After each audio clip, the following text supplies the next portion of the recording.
So if you don't know, Facebook bought Instagram several years ago. Was it 2013 maybe? Something like that, 2014. Bought them for like $1 billion. Facebook realized that they were becoming the place where old people complain about everything. They trade Preparation H recipes and scream about politics at one another, and where they thumbs down each other. And they make signs and quips and pass along bad science and stupid stuff. And so they bought Instagram, where the kids were flocking to. And as any good company does, they do market testing on how their product is working, how it's being received, how the end user is experiencing their products, and what are some challenges moving forward, what are some opportunities moving forward, a little SWOT analysis. And if you've seen in the news, Instagram's working on a product for under 13-year-olds. What's an Instagram product for kids, for children? Then this article in the Wall Street Journal comes out. We'll link to it in the show notes. The title is by Georgia Wells, Jeff Horowitz, and Deepa Seetharaman. Facebook knows Instagram is toxic for teen girls, company documents show. Here's a couple of excerpts.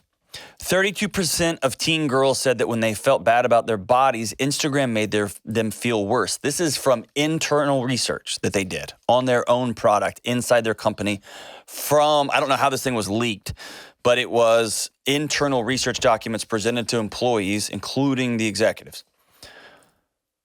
Comparisons on Instagram can change how young women view and describe themselves. These are internal documents. One of the internal documents said, we make body image issues worse for 1 in 3 teen girls, as they summarized research about teen girls who experience the issues. Teens blame Instagram for increases in the rate of anxiety and depression, body image issues, and this reaction was unprompted and consistent across all groups. Among teens who reported suicidal thoughts, 13% of British users and 6% of American users trace the desire to kill themselves to Instagram, one internal presentation slide showed. And this article goes on and on and on. The features that Instagram identifies as most harmful to teens appear to be at the platform's core. These are not peripheral things. These are core to how Instagram works, how the algorithms work, how it uses pictures and pithy little sayings, and how it uses full bodies instead of like TikTok focuses on faces or on fill in the blank. The core presentation of Instagram is hurting kids. In August, Senators Richard Blumenthal and Marsha Blackburn, in a letter to Mark Zuckerberg, called on him to release Facebook's internal research on the impact of its platforms on youth mental health. In response, Facebook sent the senators a 6-page letter that didn't include anything about the company's own studies. Instead, it said, we are not aware of a consensus among studies or experts about how much screen time is too much. Totally dodged it. In fact, when they said, we want to see your research that you have done on your products on how it's affecting kids, they said, well, we don't know of any studies out there. Thanks for the inquiry.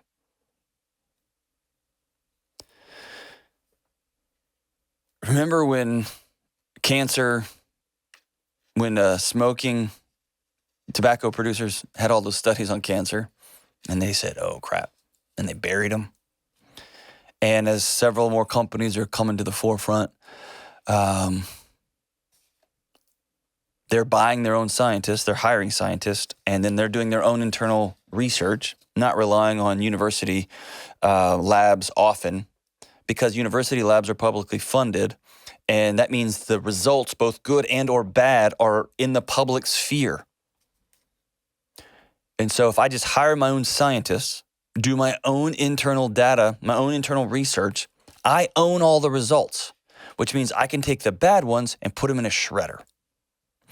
That means if I'm creating the next new diet supplement and it kills people or gives them rocket diarrhea or they lose 800 pounds and cognitive function, but I find one study of the 20 I did that says, oh, they lost 0.02% body fat when they took this supplement, I can say, research backs that this thing works. And I can take all 19 other studies and put it in the drawer. That's what's happening here. Man.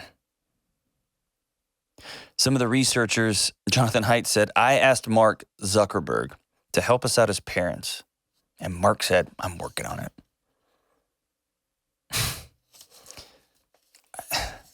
Here's the thing.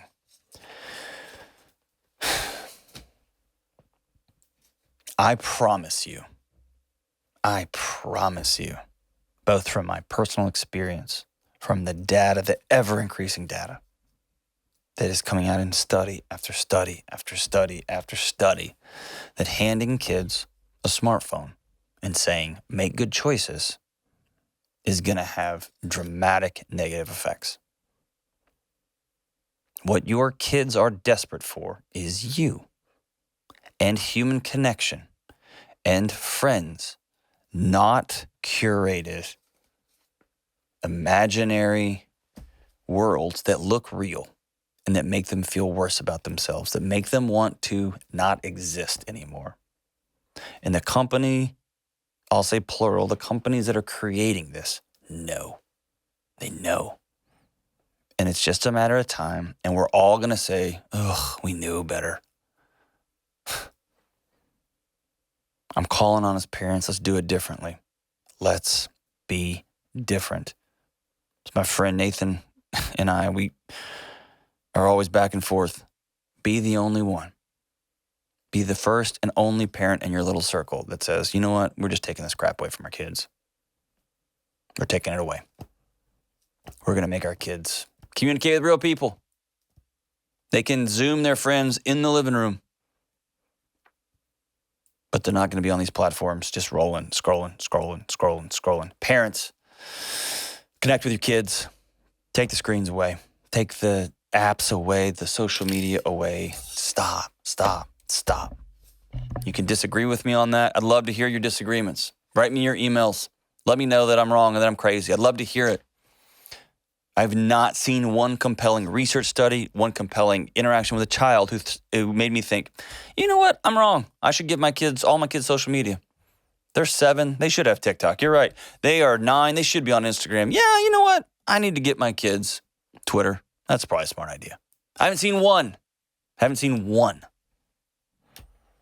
I've seen a bunch of exhausted parents, myself included, who are just like, you know what, I'm whatever. I'm gonna go watch Netflix. I'm tired. Do whatever you're gonna do. Make good choices. And parents, it's not enough anymore. Let's do right by our kids.